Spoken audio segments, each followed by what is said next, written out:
shortly after 7 o'clock, so let's begin. Welcome tonight. There are 3 committee meetings that we'll go through. Community planning, environment and natural spaces, and public works and protective services.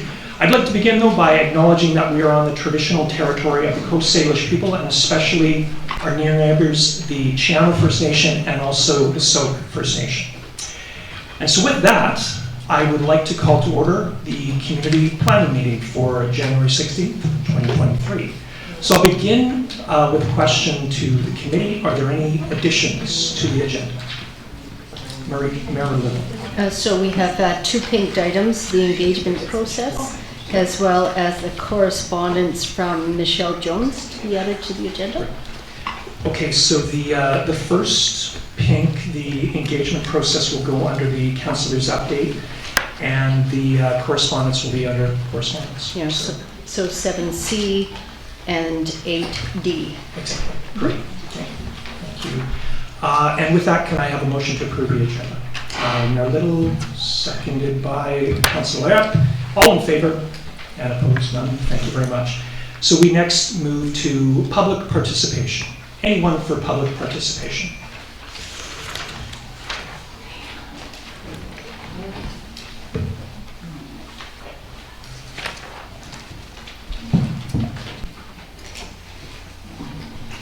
Thank you. I wish to address the plan for public engagement. First of all, I'm very, very excited and glad to see that getting underway. I have a concern though, and that is that... Patty? Patty Whitehouse, 5311 Rocky Point Road. Thank you for reminding me. So I have a concern, and that is in reading the material that's there so far, I don't see anything, something that should be done probably first, certainly before any community information meeting, anything about identifying options for how the land should end up, and an analysis of the strengths and weaknesses of those options with respect to protecting the land. I know that there's a strong preference on the part of many people for it to just become a conservation area, and all else being equal, I would agree. But is all else equal? Is that the best protection for that land? I note that it's adjacent to, the one side of the land is adjacent to what's going to be a heavily developed urban area. If the land is designated as a conservation area, how are you going to keep those people from going into it and doing all sorts of who knows what?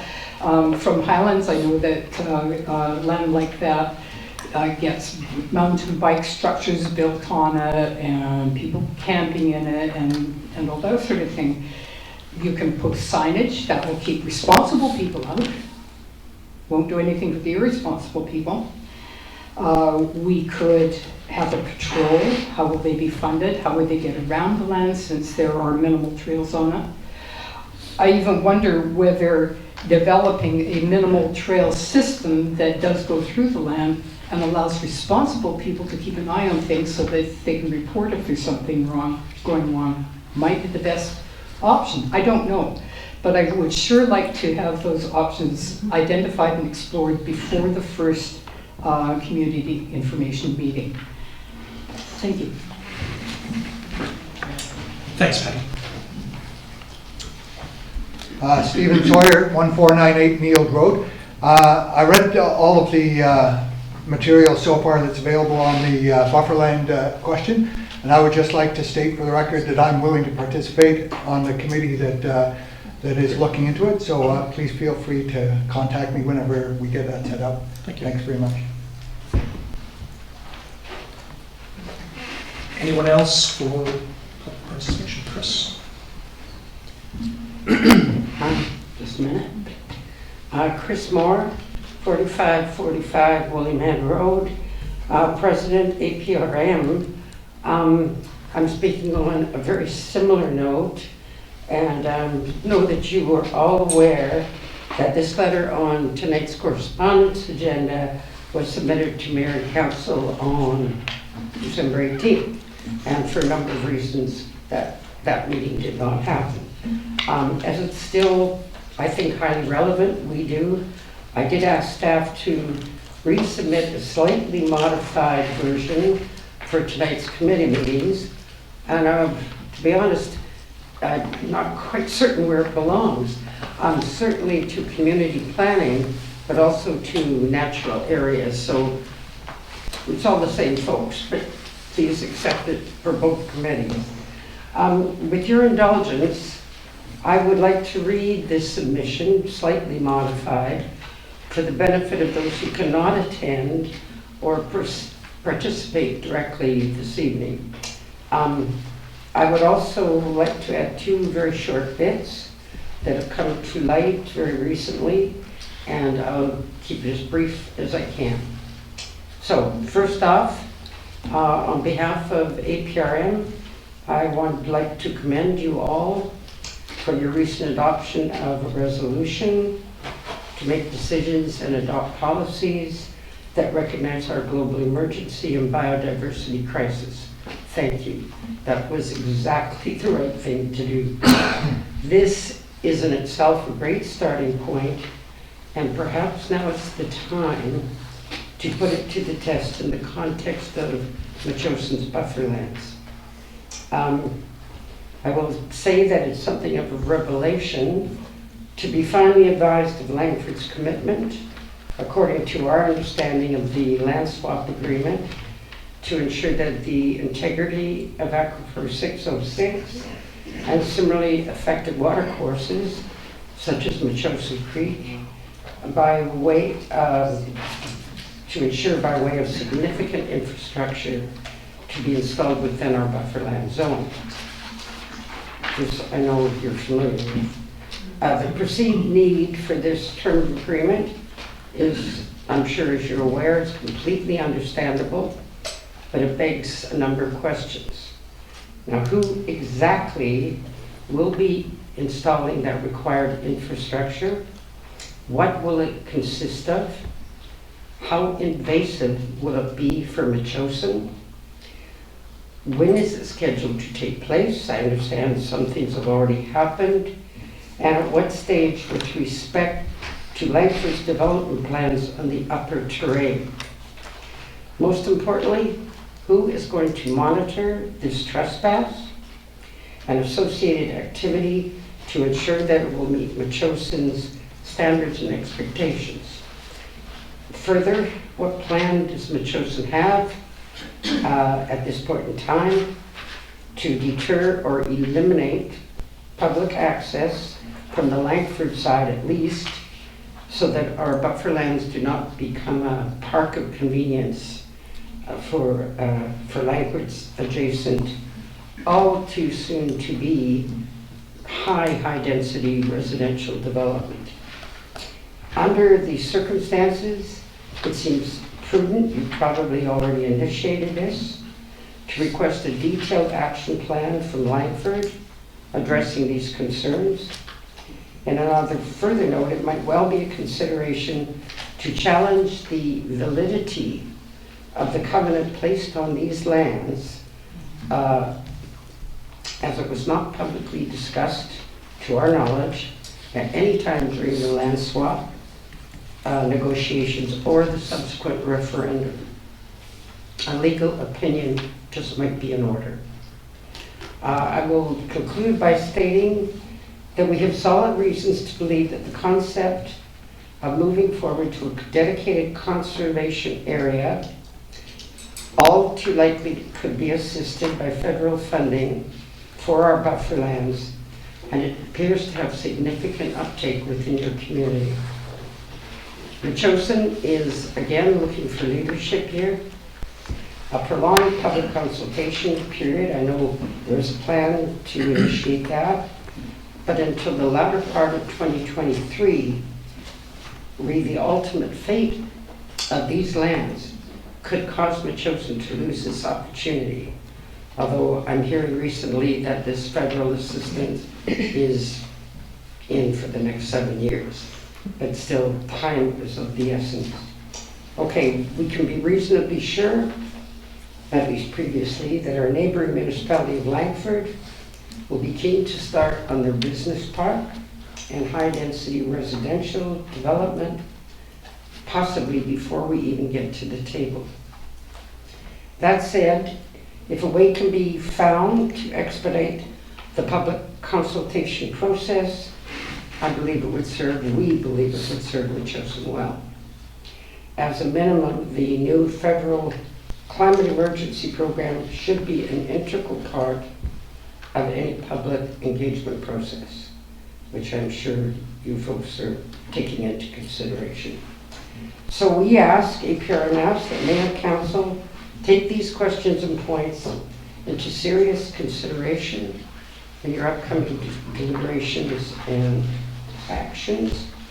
And I got 2 extra bits. This is more recent.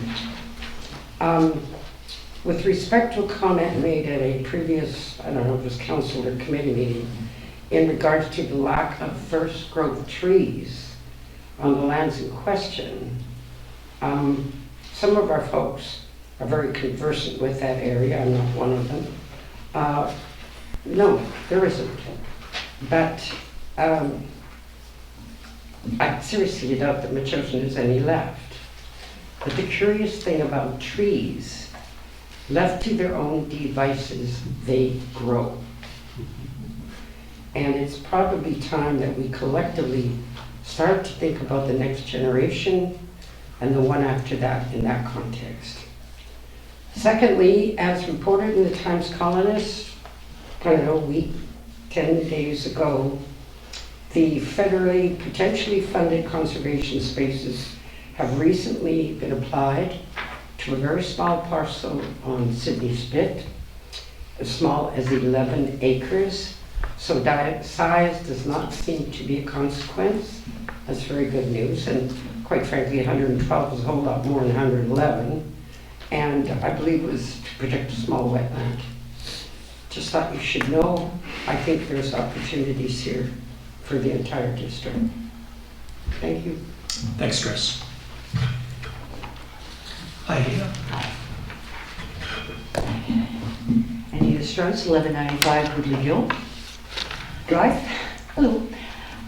My plan had been to address the letter I sent, which was basically a bunch of questions about the buffer lands and the monitoring of the stormwater aspect of that, which apparently there is a pump station or something there, but most basically the major part of the infrastructure that was supposed to be developed has not been done, and there appears to have been a management plan that was supposed to be created that didn't appear, etc., etc. So my questions, quite a list of them, and I'm not going to bore everybody with the details of them, but I was asking for costs. Who's responsible for what costs? What are things going to cost? Who has veto power? Who's in control of this? And then, fictitiously this morning, I found out that the covenant, because I wrote all of this without any view of the covenant itself, so I had no idea what was involved with that, and was just basically guessing what was going on, because apparently nothing in terms of management or authorities or responsibilities or costs were being done. So this morning I read the covenant. Now, I'm not a lawyer, and it's full of legalese, really well done, with lots of slang and fancy words and whatever. It took me about an hour to keep rereading it. But if I have understood the covenant, and I may not have, it appears that I now know who's responsible, who's going to pay the costs, and who has the obligations, the liabilities, etc., etc. And the answer is the District of Metchosin. Because very cleverly written in that covenant was the separation of the owner of the property, who is the grantor, and the grantee, which was still that company, but now the entity responsible for building the infrastructure, making sure that everything was cleaned up, monitoring, hiring the engineers, dealing with any infractions, writing the management plan. That was all assigned to this grantee. And if you look at section 3C, it says quite explicitly to me, and I could be wrong, that the sale of the property, the grantee's obligations, responsibilities, and liabilities transfer to the new owner of the property. And for a year after that covenant was signed, some redress could have been done to force those people, force the grantee at the time to do all these things, but nothing was. And, you know, this is not a blame game, this is in the past now. But the way it looks like to me is that we have an absolutely enormous expense and obligation and liability on our hands with that whole stormwater management thing. We are going to be responsible for developing the plan. We are going to be responsible for developing the infrastructure, for remediating the land. I don't quite agree with you, and I will be able to give some clarity after, but I don't see it that way, and nor does the district staff working on this. Okay. So, but. Because all I was going to say is I would really like to have some lawyer able to translate that into non-legalese so that the rest of us could actually understand what it's saying, because reading it was terrifying. And I really hope I'm wrong in my interpretation of it. So my letter still stands. I still want to know in an official way, because everything seems to be word of mouth. Like, I don't see any official documents outlining the costs, responsibilities, liabilities, who's in charge, who's leading it, who's following, et cetera, et cetera. I'd like to see all that figured out, because it needs to be done anyhow, one way or the other. But I also now want to know whether or not it's District of Metchosin. Great. Thank you. And thank you for your letter. It did allow me to go deeper into the document, and I find your questions were really prescient. And well, they will sharp. give you a framework Yeah. now to be able to come up with some sort of plan. For sure. Okay. Thanks. Thank you. Anyone else for public participation? You mentioned that there's chairs Me. Folks, Sorry. I'm sorry, there is another set of chairs behind Sarah and Eric here. If there's. Yeah, go right ahead. We can manage the chairs. Sorry. That's okay. What? For not coming with your own chair? At least I didn't bring my 3 kids, which is why I'm late. Probably over capacity.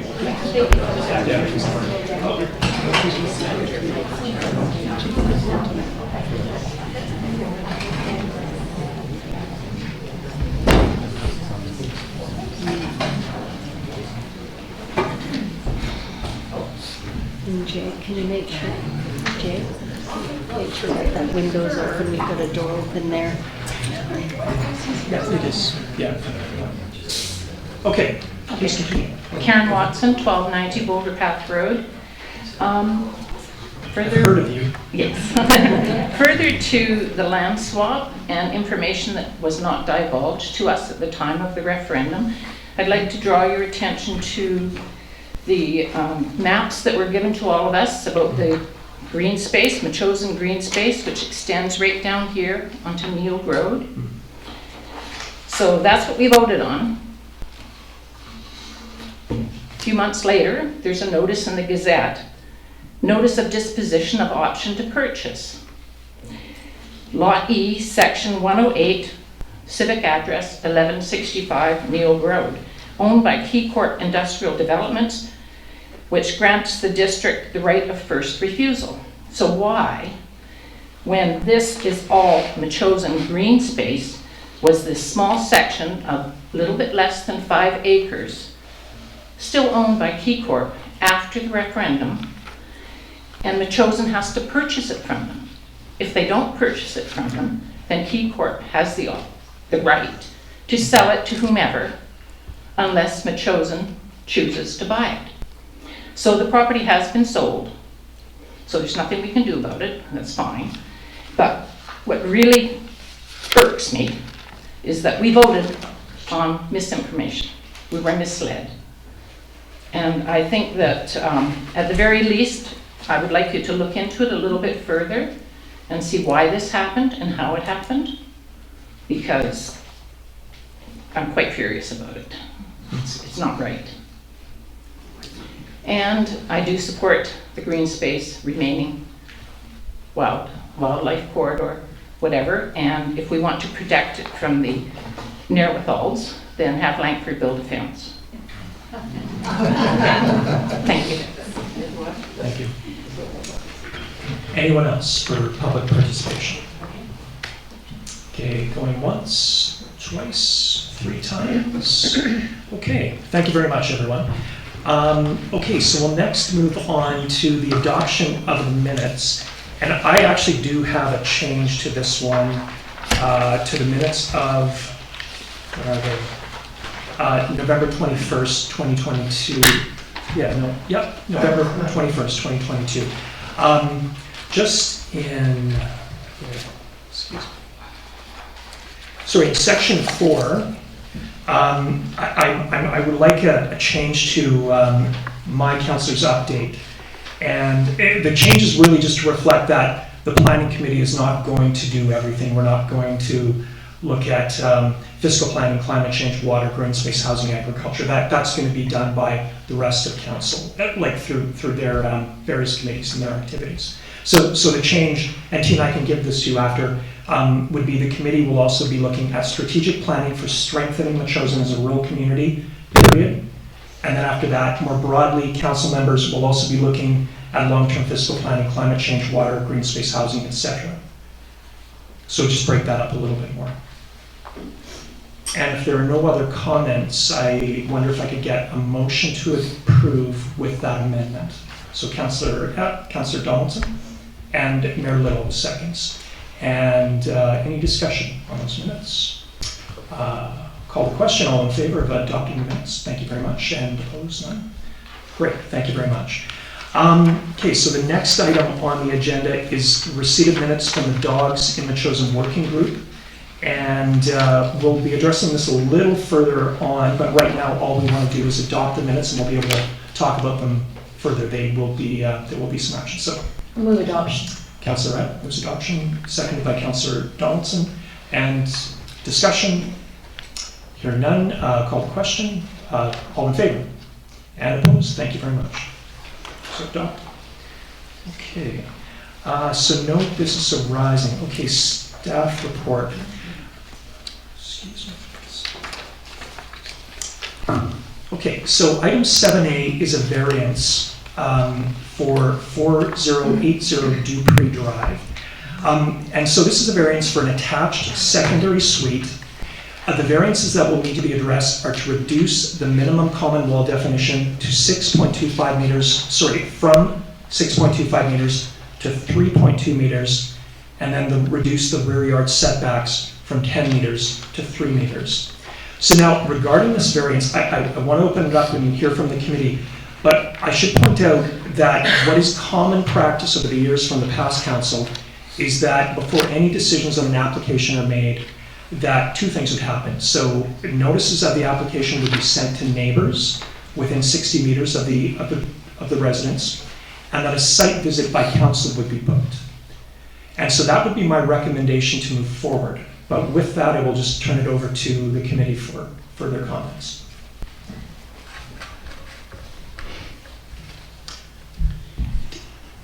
Go ahead, Councillor Johnson. Yeah, so in rereading this, because this was all presented, or was going to be presented until we got the snowfall. Use your mic, please. Is it not on?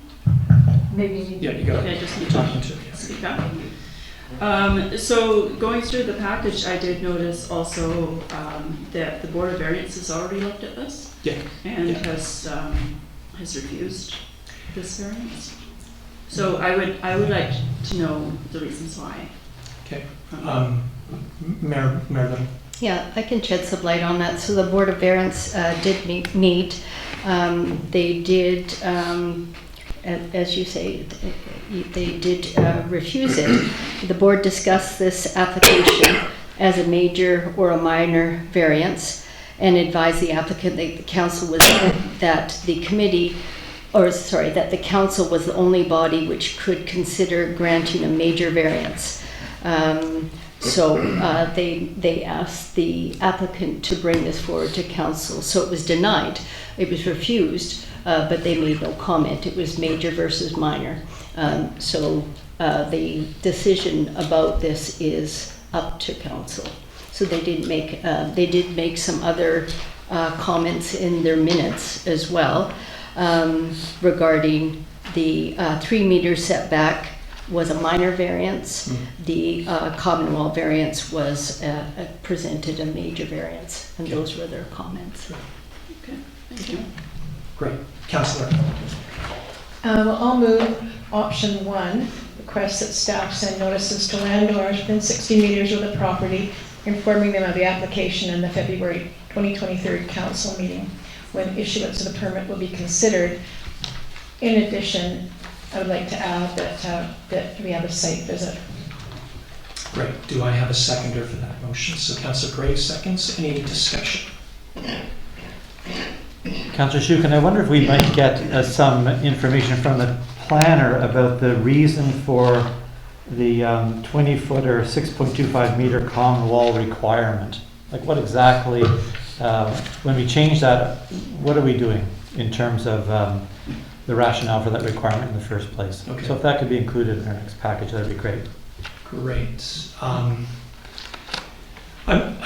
Maybe I could ask our CAO for just a thought here. So to address Councillor Gray's question about the rationale for the change in the wall length, and I'm wondering also if we might have more feedback when we do our site visit. So I think what we might do is provide that feedback to you and then on to the planner for comment in a further report. Is that, could that work? That'll work. Okay. Yeah, it's not so much the reason for the change, but the reason for the requirement in the first place. Gotcha. Okay. Yeah. Thanks. That's, yeah. Okay. Thanks. Yeah. Okay. So very little. perhaps for the community that's watching, can you explain what's going to happen next? With the motions on the table, I understand that, Yeah. but this would be a good time to let the community know what the process is. Yeah. Okay, so what I understand will happen now is notices will be sent out to the homes within 60 meters. They will have a chance to comment on the variance. Meanwhile, we will have a site visit that's booked at some point soon. What will then happen is whether likely our comments from that site visit could go back to our CAO for further input by the planner, who will, I believe, then do a subsequent report at the next planning meeting. So we will all have another chance to look at this and make a decision. So, sorry, go ahead. It goes to council. Goes to council. Okay. Why would it go to, okay, sorry, why would it not come back to the planning committee? Because only council can approve the... Okay, gotcha, yeah. Okay, okay. Sorry, Sue, sorry, I don't want to debate process with you, but wouldn't it come back to the planning committee then for a recommendation to council? I think it would just come back to the planning committee again. It always goes to council. Yeah, for final approval, for sure. Okay, we can talk about this further, yes. Okay, okay. Okay, so any further discussion on the motion before us, which is to notify the neighbors and then also the site visit? Mary Lou. Yeah, I would just like to say that we are definitely going to talk about this at the next planning meeting. Time is of an essence for this family. So this was brought before the Board of Variance in November. And before that, they've done a considerable amount of work in terms of the architectural design consultation process. This is getting long for them. Yeah. And so I would just the chair of the planning committee to give them a commitment that we will have a site visit very soon, next week, if we can do that, and then we can move on this relatively quickly. Great, thank you very much. And those are good comments, and I do appreciate that there are some circumstances and time is of the essence for this family, so we'll get to it as soon as we can. I think it is important though, however minor it may seem, to do a site visit, and I think we've found that out as a district and council as we go. So, great. Hearing no more comments, I will call the question. Those in favor of the motion?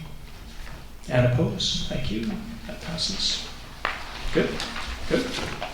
Okay. Okay.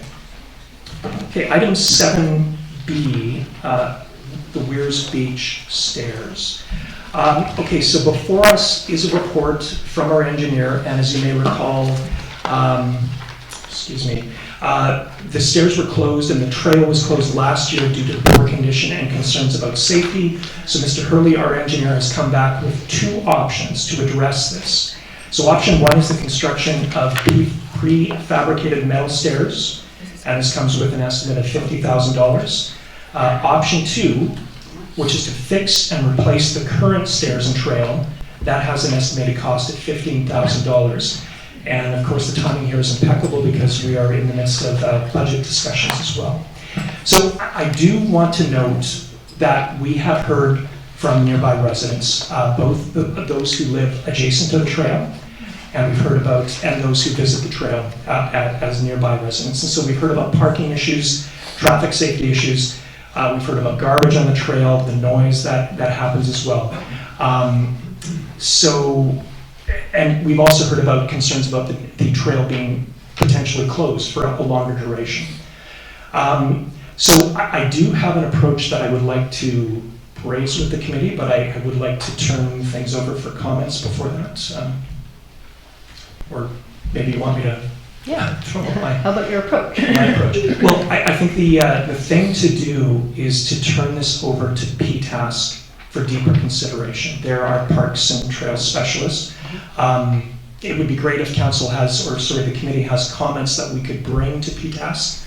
They are meeting tomorrow, but it would be great to hear from them a recommendation on which option they might consider or another option. The one interesting factor that I have to throw out on this situation with the trail and the stairs is there is a portion that is infringing on the neighbor's property. So there is an element of trespass on a private property from the existing sort of setup there. So that is something that has to be addressed. And so the chair of PTASC is very well aware of this, and I think the members are as well. So as it happens, PTASC is meeting tomorrow night. So that would be my suggestion. Okay. Well, then I'll make a motion to refer this to PTASC. I would also like to get their comment on the parking as well. Right. So just for everybody's benefit, the access to the Weir Beach stairs is at the other end of Weir Beach from the Sandgate.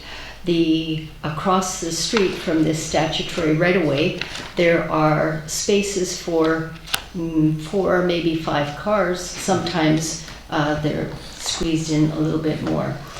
Right at that corner, there's a hairpin, and the traffic moves from the William Head Institution towards Sandgate at almost warp speed at times. And while we were standing on site, Mark Atherton, the chair of PTASC, myself, and one of the landowners, there was a near miss as we were standing there, as well as a near miss with the bus. I'm told this is a regular occurrence, and I would like actually to see no parking there, because this was the intent of this statutory right-of-way beach access was for locals. Okay, and what has happened with the pandemic is that with the pandemic, it was put on one of the trail apps. A lot of people found out about it, and it became very popular as access. There are no washrooms there. There are no rubbish bins. And unfortunately, people park there, and they're there for 8 or 9 hours. They must have very big bladders because there are no facilities there. I would like a recommendation to come back from PTASC, because personally I would like to see no parking signs there, because the original intent of it was for local, I mean, we're all local, but the people of the area to have access to the Weir Beach. And it really does represent a significant liability to the district, since we have signs regarding parking. So it would appear to a judge anyways that we were aware of the parking and we were aware of the risk. And it is significant risk there. Mm-hmm. So if we could send this to PTASC with the 2 options that are here as well. PTASC, or Parks and Trails Advisory Select Committee, is our boots on the ground committee. They do have access to a work crew as well. I'd also like to say that one of the landowners has offered his expertise as a structural engineer. I think he's a structural engineer with expertise in marine environments. He's also willing to help. This could be a community event, community building event. So with all that, I would recommend sending this to PTASC. Okay, great. Thanks, Mayor Little. The other thing I would like to include in any package that goes to PTASC is the correspondence that we received from residents. So, yeah. And thank you for your input, because I know that you were on this file before the election. So, great, Councillor Gray.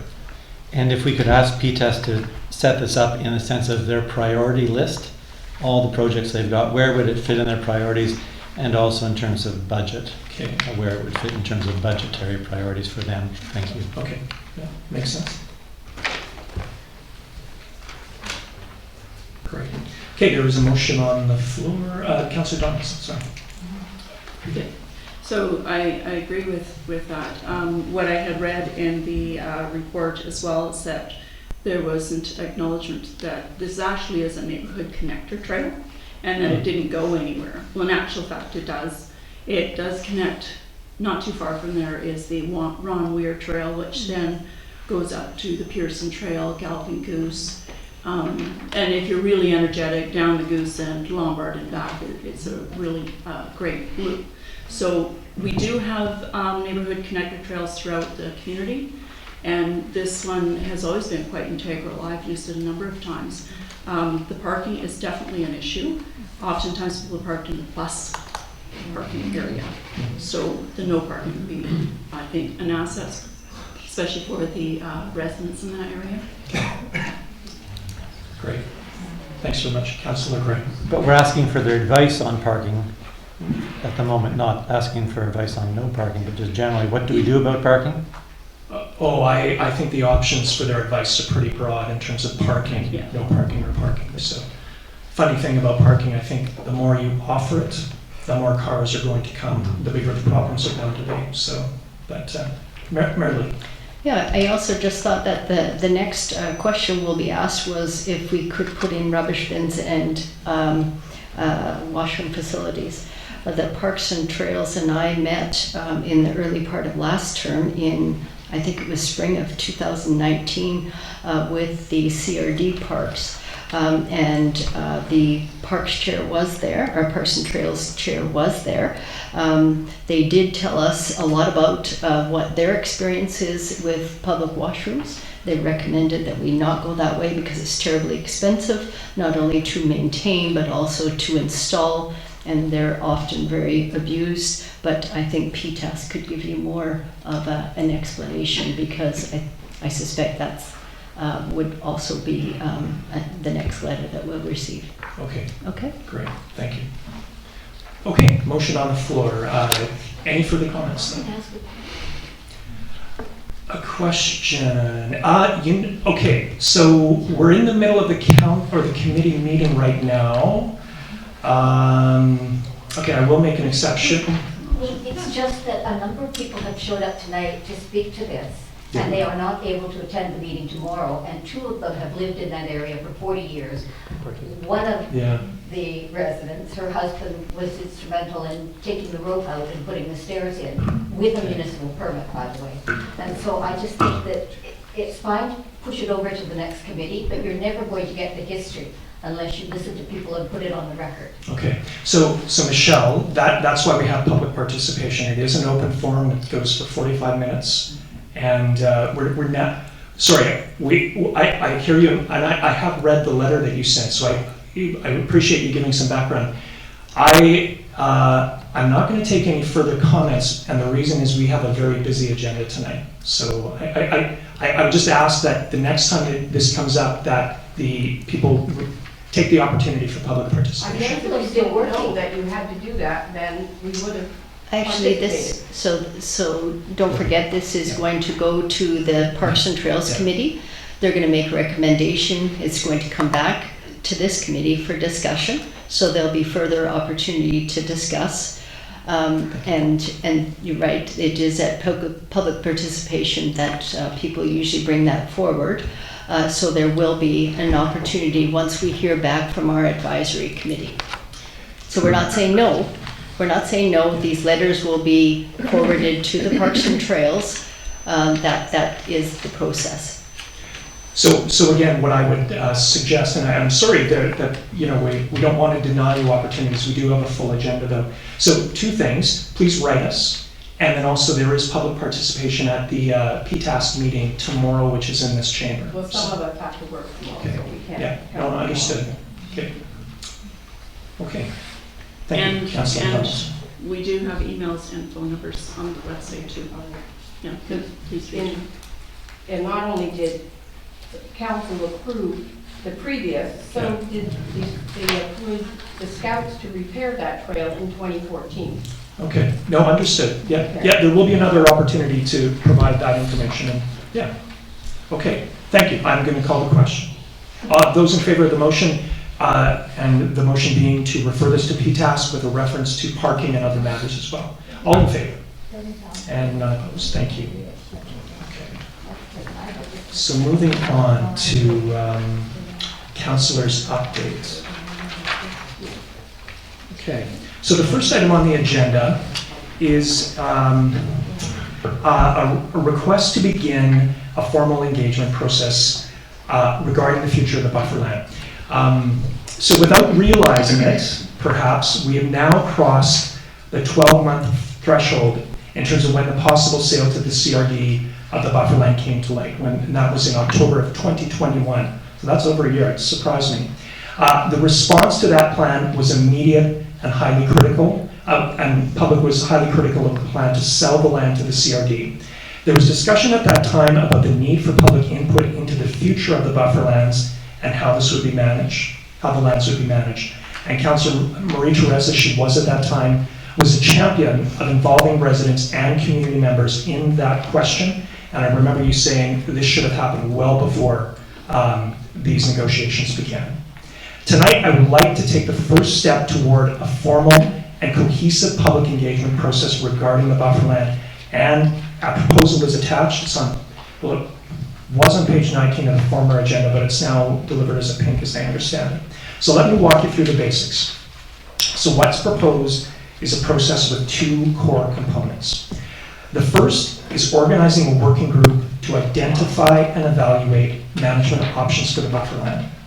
Second, that there are opportunities for broader public input both early in the process and as it proceeds. So regarding the working group, terms of reference will be developed, which I'd like to bring to this committee in February. And then a community information session will be held to kickstart the process. And I would like to set a goal of the working group generating recommendations for future land use options within 6 months of forming. And at that point, a further community information meeting will be held for broader input on the options. So it will be after that point that the recommendations are brought to council for their consideration. So again, the recommendations would be brought to council for their advice and input. The working group is just simply there as a think tank. So I just want to address the comments that were made earlier in public participation. The goal of the process is to actually generate options. It's not to start out with options that are then reviewed. It's to begin at the ground level. And of course, there is a desire with some is to fence off, to not have any not have any visitors in the bufferland. That's an option I think we have to look at, but we have to reality test it and check it financially and legally as well. So with that, I would, you've got the proposal before you, committee, and I would welcome your comments on this.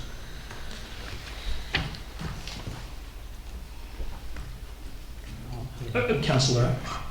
Well, I really appreciate the comprehensive report you've got on it. It really seems like a really reasonable plan moving forward. And I would actually like to move that that we begin the bufferland public engagement process according to your way you have it set up. Okay, well, thank you. There is a motion on the table, Councillor Donaldson, or do you want to make a comment? First the word. I'd like to actually add to that, if we could, about creating the terms of reference. Okay, great. I think that was part of the request there, terms of reference for the working group, Yeah, for the public engagement process. great, thank you. Exactly. It is. Great, thanks. Okay, so I think if I can understand your motion, it's to move ahead with the next step of this public engagement process based on the proposal before us, which would be development of the terms of reference for the working group. Something like that. That's worded way better than I did. Okay, so, yeah. Okay, do I have a seconder? Great, Councillor Gray. And any discussion now on the motion? Councillor Gray. Yeah, just a couple of things. I think this is great to get it going. We heard from the public and we had some correspondence about the length of time this will take. And so I'm learning that things take a long time when you're in government, it turns out. But if we can shorten it up as best we can, I think that would be advisable for everybody's benefit. The other thing is that it seems to me that when we're doing this work, Karen talked earlier about, or I think about, or someone did about the options, seeing the options beforehand. I see what we're doing here is actually developing the options, as you say, but I do think we need to get going probably in the time while the terms of reference are being set, that we actually ascertain any binding obligations related to the buffer land with regards to Center Mountain Estates, the developer there, the developers of the industrial land, the City of Langford, and the CRD. We have already an LOU of 2018. We have the title of 2017. We've got a sale agreement with the CRD has that been canceled legally. I just think those things are necessary to conduct the public process, because if there are any limitations on the land or the use of the land, we need to know those when you go into the process rather than after the fact. It would upset things. So if that work can be done, maybe much of it's done by staff, but just getting that clear so that when the meetings first happen, we're sort of laying it out for everyone, I think would be worthwhile. The second thing I'd suggest is that we get a formal appraisal, the land value. And that's because many of us were upset at the value that the CRD offered. And it seems like, well, this is a very important and special piece of property, and getting appraisal this time at this particular point might be advisable rather than waiting until the end and seeing what we're doing with things like that. Okay, thank you for those comments, Councillor Graham. I do agree that it is important to understand where we're at with any obligations. And again, we have just, I don't know if discovered is the right word, but that covenant is very new, and there's something there that we were not aware of. So, yeah. That would be a big help. The other point I would make would be that MEASC has done a really nice report on things, and I see we've got the survey that was done, which may not have been the most ideal survey, but the results are rich. So MEASC has done that work, and PTASC also, and those should feed into the public process, just with respect to the committees, but also the value of what they've offered us, and I think will offer the working group and everyone else. Absolutely, yeah. No, the survey was done, MEASC has provided comment, and also PTASC as well, so those have to inform the process to some degree. So, yeah. Okay, we have a motion on the Mayor Little. Yeah, and so I agree, and thank you for those comments. I do think it's important to figure out where our contractual obligations are. I think I would beg to differ, actually, that we don't need an appraisal, only because it's an expense to the community, to the taxpayers, and also if we're not interested in selling, and I haven't heard an appetite yet to sell it, what would be the inherent value of assigning a dollar amount, especially because the residents might argue that that assigned dollar figure would be way below what they feel it's worth. And so I would suggest that we wait, go through the public consultation process. If at that time we hear significant input from the community that they're interested in selling it, then we would get an appraised. I think we already know it's worth a great deal to Metchosin. The assessed value of 200 and some thousand, I can't imagine, and I haven't met anybody that thought that that was a very fair price for that, given what has been sold in View Royal and recently in East Souk. So I think we could probably all say it's worth a great deal more than it was assessed by a third party for the CRD. And I think that would be good enough, and we could focus our energies and our resources on this engagement process. Secondly, you're right, it does take a long time to do these things at the local government level. I've had to learn that myself. However, this deserves the time that it will take to have significant public engagement. Thank you. Councillor Greg. Yeah, I suppose my interest is not shutting off any of the options that the working group will prepare. And one of the issues that they may come up with is, we're talking here about management options. So I think of land use, zoning, those sorts of things. But if it goes further than that in terms of what options are there, a realistic option is that, you know, Metchosin manages it. Another realistic option is the CRD manages it. I'm not opining that those are the things we should do, but I would argue that we need to formally close off the sale agreement with the CRD, so it's done, so that if we re-enter negotiation at some future time, we don't have an anchor of this old small number.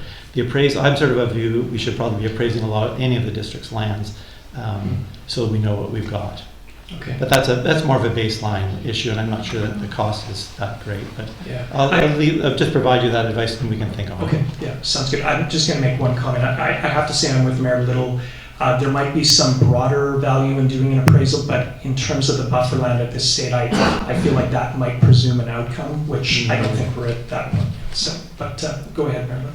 And I just want to make sure everybody heard you correctly. The sale agreement and the sale negotiations with the CRD have ended. There are no discussions between the District of Metchosin at this time and the CRD to sell those buffer lands. So I just want to make that clear so that nobody has misunderstood you. Correct. Yes, I think I've heard that from people. I haven't seen a document yet that says the sale is done. And that's what's missing, is when you're working in contracts and legal documents, generally speaking, you have a wind up. You know, you write it down, say this is over, and both parties agree to that. That's what I haven't seen yet. But I take your point that it's done. I just haven't seen that document. Yeah. I haven't seen that either, but we can provide that to council, absolutely. Okay. If we have it. Okay, there is a motion on the floor, and again, generally it goes that we will proceed with the next step of the public engagement process based on the proposal before us, the next step being the development of the terms of reference. And yeah, and any further comments on that? Any further discussion? And if not, I will call the question. Those in favor of the motion? And opposed? None opposed. Thank you very much. Okay. Okay, so the next issue is the Center Mountain Stormwater Detention Pond. And bear with me for 1 moment here. Okay. So regarding the stormwater detention pond, so we've recently become aware that there's a Section 219 covenant entitled the buffer land. Section 219 refers to the Land Title Act, and there's a Section 219 allows for covenants in favor of the district doing something or not doing something, or local government and other public bodies.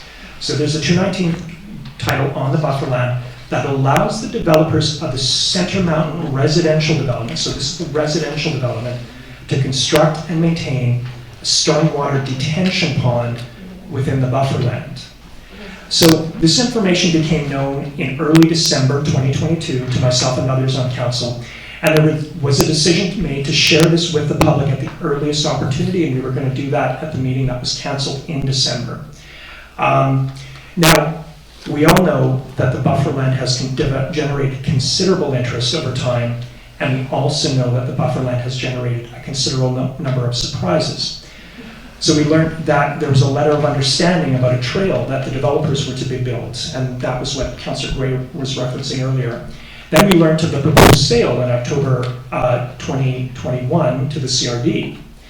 Then we learned that the sales agreement tied to the buffer land would have also opened the door for the sale of other parcels of land that Metchosin might well come into, and that was through the land swap. So again, here we have another surprise. What we do know is the covenant was put on title in 2017, within a few months after the land swap. So that's really important. So the covenant goes with the land. Whoever owns the land on both sides of the buffer has an obligation and rights that are written into that, outlined in the covenant document. So it appears to have been developed and put on title before the completion of the boundary adjustment, which was done in the summer of 2017. And so before Metchosin actually owned the land. Still, that said, I can't explain why the information was not revealed earlier, given the public interest in the land and, of course, in the land swap. And this would have been in development. It was put on title in March, but I believe that there are FOI records showing that there was awareness and understanding much before that time as well. And you'll notice in the covenant document, it specifically mentions the district. So, okay, so the grantor, and here's what it is in a nutshell if you haven't had a chance to read it. This is a bit tedious, but stick with me. Okay, so the grantor, which is Metchosin, hereby grants and conveys in perpetuity and at all times to the grantee, which is the developer, the uninterrupted right to enter in upon, over, for the purposes of constructing, reconstructing, installing, improving, extending, altering, repairing, maintaining, inspecting, and operating certain drainage works and other apparatus and materials required in connection with one or more stormwater detention ponds, the size, design, and location of which have been approved by the grantor, again Metchosin, in writing prior to the construction and installation. It goes on to talk about a little bit more about what's involved, but okay, and this will be built as necessary to ensure that the stormwater flowing from the development lands into Metchosin Creek are maintained at a level, at pre-development levels. So there's a lot there, and I will get into a little bit more of that in a moment here. But it's important to point out that the vital requirement stated in the agreement is that the developer must get Metchosin's prior written consent as to the size, design, and location of the works, and there's also a right to look at the stormwater management plan. So there's good news and bad news here. So again, because the covenant is on title, like we have very limited opportunity to change this. I hear people's concerns about or interest in maybe testing the validity of this, and maybe we can look into that, but it is on title, and we are working with that understanding. The good news is that the district appears to have input into the broader stormwater system that will be put in place for the development. And that's really important in terms of the health of not only Metchosin Creek, but Bilston Creek as well.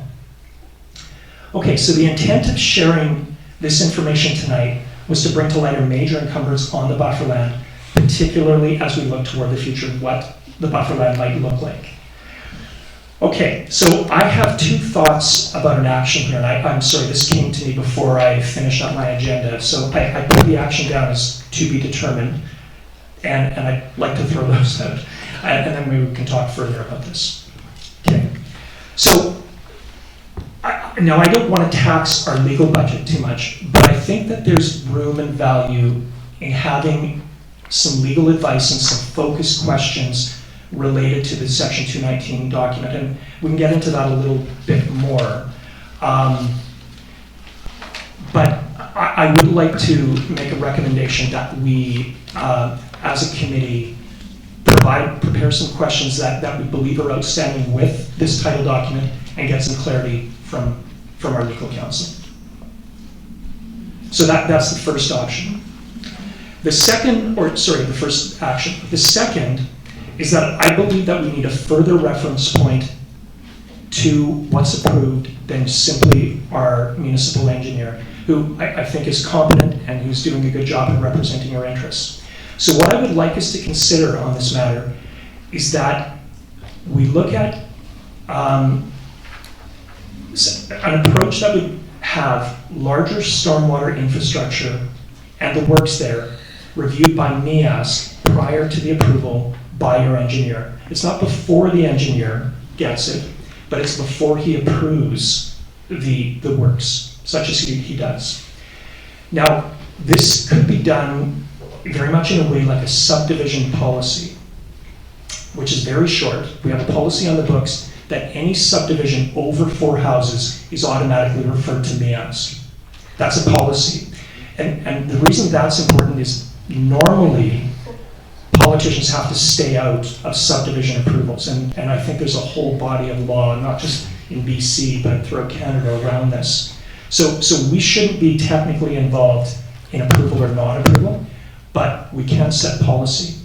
And what I would recommend is that we set a policy that any major stormwater works be referred to MEASC for review and input to our engineer before approval.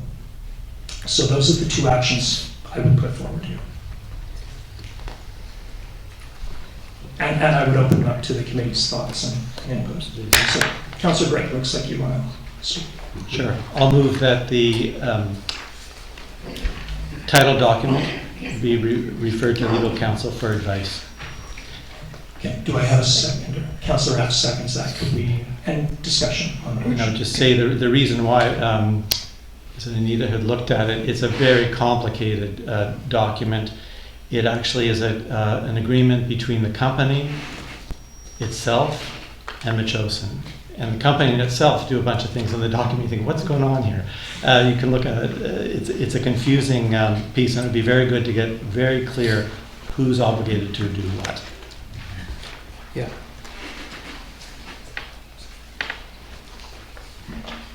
There's one thing I just want to mention here, again, about the complication.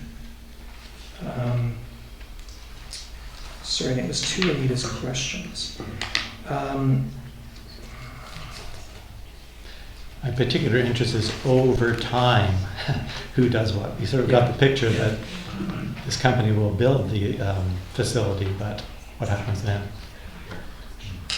So one of the sections in the covenant document, which would be good to get some clarity on, is the grantor will not use any portion of the easement area or allow the servient land, so that's the buffer, to be used for any purpose which would detract from or substantially interfere with the function of the works on the easement area. So that's, again, back to your comment about what's ahead for us.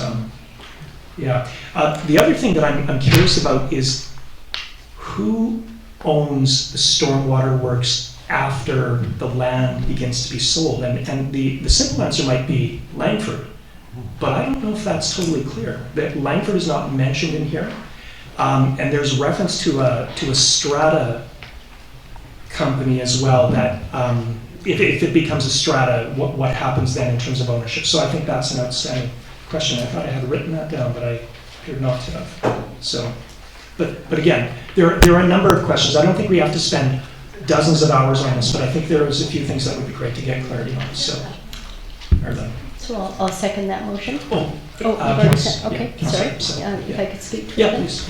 Yeah, so what I wanted to say is I agree. I'd like to know what our roles and our responsibilities are in this, what encumbrances we have according to this. You're right, and the public's right, it is a very complicated document. What Councillor Gray said is right, that the grantor and the grantee are the same thing. It's a numbered company. I don't know who they are. I don't know if we can find out who they are. But it's a numbered company that is both the grantor and the grantee, and it makes it rather complicated. Can I just clarify that though? So again, that's exactly it. And so this was the situation in 2017. And what happened is the grantor at that time sold the land under an option to Metchosin, and they then assumed the duties and obligations. And the liabilities. Yeah. Mm-hmm. So. Okay. And then my third comment is, at some point, I'd like to loop in the Langford staff. And members of the community would probably say, whoa, why would we want to do that? Well, they have a lot more resources than us. They have a lot more resources, and I do want to say that we have a new relationship with Langford. There's a different council there. We're developing new relationships. I would like to take advantage of what they would have to offer us at their planning and their engineering expertise. They have greater capacity than us, so I would like to suggest we also reach out to to Langford at some point and utilize their expertise. That's a great point, yeah. And clearly, there is a new vibe at Langford City Hall, so thank goodness. You say that out loud. I did, absolutely. So there's a motion on the table to refer this to our legal counsel. And again, I think when we say this, I think we have to develop some focused questions and some direction to our legal counsel and be conscious of the budget that we're incurring here. So, okay. I will now call the question. Those in favor? And none opposed. Thank you very much. Now, the second action I'd thrown forward was that we look at developing a policy that MEASC would get an opportunity to look at any management plans or any material related to major stormwater works that were being considered for Metchosin. And the motion I would suggest, if I could ask this, is that this be referred to staff for further consideration as to what a policy could look like. Again, the subdivision policy is very brief. It's just like 2 sentences here, and so I think it doesn't have to be super tedious. But any thoughts from the committee? I'd like to send it to MEASC regardless. Yeah. Well, the one thing, again, this is where we get into complications because I don't believe this will come to council. We can go and we can meet with Al, and I could be wrong in this, but we can go and meet with our engineer, get information that way, but I don't believe it comes to council for any type of approval. Again, we could maybe ask Sue Lynn for some clarity on that as we go and maybe look at an option to the policy. Yeah. Well, yeah, I get the point. It seemed when I spoke to the engineer some time back, I was wondering about the access that the equipment would have, or perhaps he was, do the least damage possible as these big machines go in there. And I asked, well, could we ask MEASC to help provide some advice on the access way in? Is it off Neil Road? Is it directly down from the development? And he said, yeah, that's reasonable enough. So maybe it's our engineer seeking MEASC's advice. Yeah. But there is a possibility that resource could come to bear on the question. Okay. The reason that I would suggest a policy is we don't want to rely on just that as, maybe it's something the engineer feels he should do or not do. It's just something that, yeah. Go ahead. I'll make a motion then that staff develop a policy on major stormwater works that MEASC be involved to advise. Great. Yeah. Is there a seconder for that motion? Councillor Rapp? Any discussion? And again, this is, the recommendation would be that something comes from staff and then council gets a chance to further scrutinize. So, Marilyn. Yeah, I just, I'm not saying I disagree. I'm just saying that we often, in subdivision applications, it's normally referred to both PTASC, the Parks and Trails Advisory Select Committee, and the Metchosin Environmental Advisory Select Committee. So it's referred to both. Now, yeah. I don't know whether that's a policy. That's just what we do. So there may be some wisdom to referring it to both. Okay. Could you amend the motion to that? Yeah. Yep. So I would like to amend the motion to include referral to both MEASC and PTASC. Okay. Do I have a seconder for the amendment? Councillor Rapp. Okay, excellent. Any discussion on the amendment to include PTASC? Okay. I'll call the question on the amendment. All those in favor of the amendment? Okay. Okay, now back to the main motion. Councillor Craig. Yeah, I just wanted to speak to the motion itself. Looking at the documents, I wanted to reference, I've forgotten who made this comment during public participation, but Chris Moehr, about the climate and using the climate lens here. You'll notice that the stormwater management facility is going to be designed for a 200-year event. And, you know, these days we could get that 200-year event next week. So it seems to me that we do need to, our engineer needs to be thinking about these things, and we may want to have a memo to self in terms of our capital budget if we have to kick in to make it better than what was agreed before. But I'm also thinking about the entire watershed here, the Bilston Creek watershed and others. But particularly, I'm thinking about this plan so far is to control volume or watch the flows. And so the idea is that pre and post development, this stormwater management facility will keep the post development flows equivalent to the pre-development flows. That's the contractual obligations here. But nothing said about the quality of the water. And so I'm wondering, and there's some other folks who've been talking about this in the last few weeks, about an engineered wetland where we have native plants and sort of more of a natural area rather than a big hole with a pipe coming up and a pipe leading out. There could be something else that's quite particular that would be a benefit in terms of not just the flow but the quality of the water, clearing out the sediments or chemicals that may come down, that kind of thing.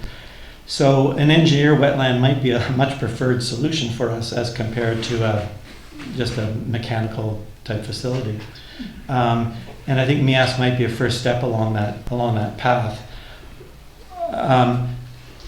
The point I want to make, though, in addition, is that this is an urgent problem as compared to the public input process, which can take some time. The developers are going to want to move quickly. They're going to want to move fast. And I think, just taking a point from Mayor Little's comments, we should get involved with Langford on this so that our staff are talking back and forth, and perhaps MEASC or others can engage. I'm thinking we need a service groundwater management plan with Langford involved.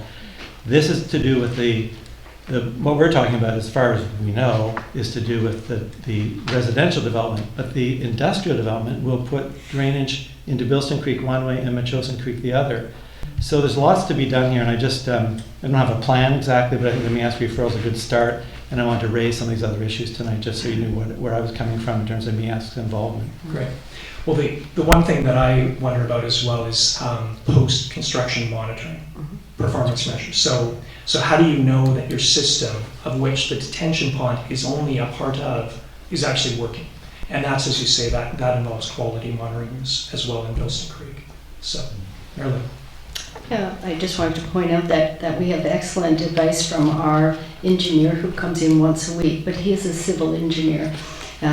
Hence my suggestion that we make use of the Langford engineering team who may have other expertise in this area. And I also just want to point out the obvious, that that's what trees do. That's what the ecosystem of trees do, is they slow water. They absorb water, they filter water, so we don't run into problems as what you're pointing out. And since the trees have come down, now, I almost said man, but now us humans are trying to do what trees and their ecosystems do naturally. And so I think it's a good cautionary tale of what we're experiencing here. And if you saw what we saw the other day when we were walking the lands with our visitors, you would sort of understand that more. Totally. Yeah. No, and stormwater management, as much as I'm aware of it, is fascinating and very complicated because, exactly as you say, Marilyn, we're trying to replicate what trees in the natural ecosystem are trying to do. So, okay, so we still have a motion on the floor, and that is to refer this to staff for the development of a policy related to stormwater with reference to providing this to MEASC and PTASC for input prior to a decision by the engineer. So, okay, and with no further discussion, I will call the question. Those in favor? And opposed? And opposed. Thank you very much. Okay. Moving on, so the next item on the councillor's update is Centre Mountain Water Infrastructure. Now again, one of the surprises with this development is the fact that we learned that shortly after the developers began work, there was a variance that they obtained with the city of Langford to allow for septic and well water to be used at the business park. And that raised a number of concerns because of the potential impacts to the aquifer of the area. Aquifer 606 serves many of us here in Metchosin, including, I think, almost everybody here at the council table. So there was a change last year where the previous council introduced a bylaw to allow for the borrowing of upwards of $40 million to support the delivery of water infrastructure and roads. And that was finally adopted by the new council just recently. So I just wanted to flag that and congratulate them for moving forward with that. So, great. The next item on my list is just the Metchosin Municipal Grounds User Group. I did make contact with the user. It isn't. What is it? Dogs and Metchosin. Dogs and Metchosin. Oh, I'm sorry. Too much paper here. Okay. Okay, so I want to take you back to the minutes that were approved earlier.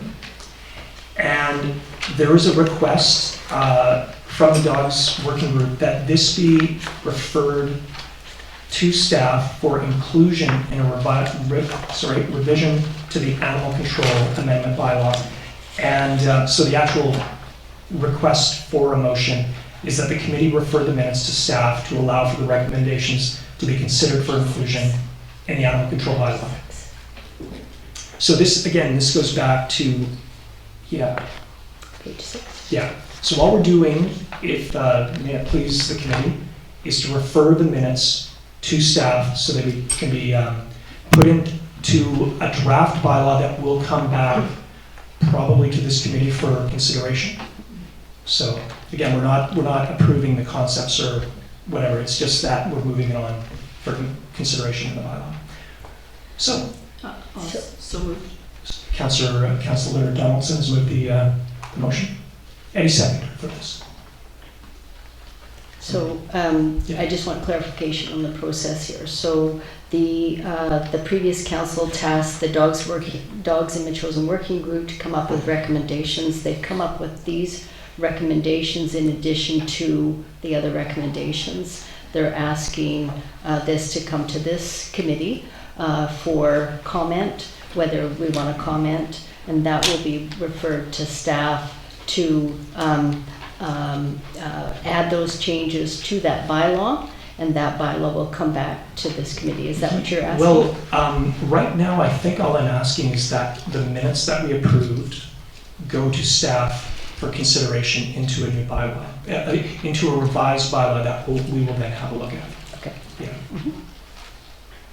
And so there's a, Councillor Epps, second.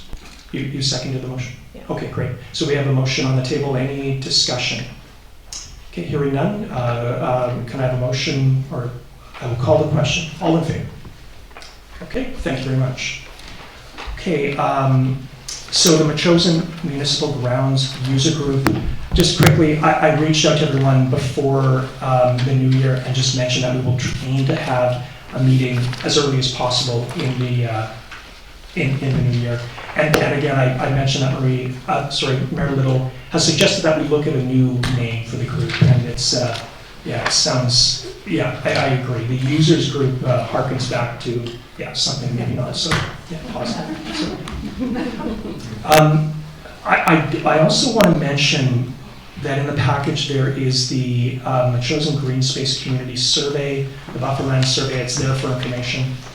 24 people responded. I think their comments are fairly aligned and decisive. So, and again, all of this information will be added to the Bufferland engagement process. It will inform that process. Okay, we are through Councillor's update, and we next move on to correspondence. And we have 4 letters.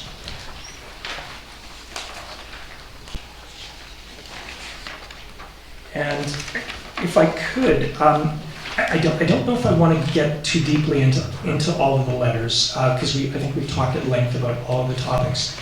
I will make sure that the correspondence does go to PTASC for further consideration, and again brought back to council as well. The recommendations from PTASC will be brought to council. So I recognize with Weir's Beach there are some significant issues and particularly around budget as well. And there's a long-standing right-of-way that needs to be respected there as well, on both sides, including the district. So.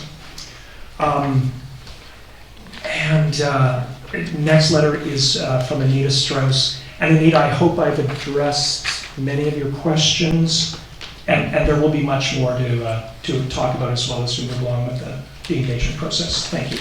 Okay. And the ACRM, and I do hear President Chris Moore's caution that we move expeditiously on the buffer land engagement process. We'll try and do that without rushing the process. So, Michelle, thank you very much for your letter. It was right in depth, and we'll go back to it as well. Great historical information. So, okay, thank you. There are no bylaws and no other business. So with that, could I have a motion to adjourn? Councillor Dupree, and seconded by Councillor, Mayor Little. All in favor of adjournment? Thank you so much, everyone.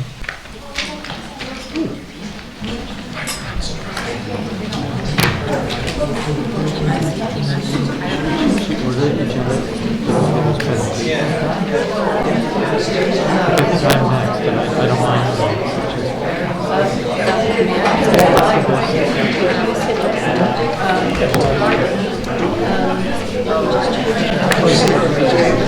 There's all my contact.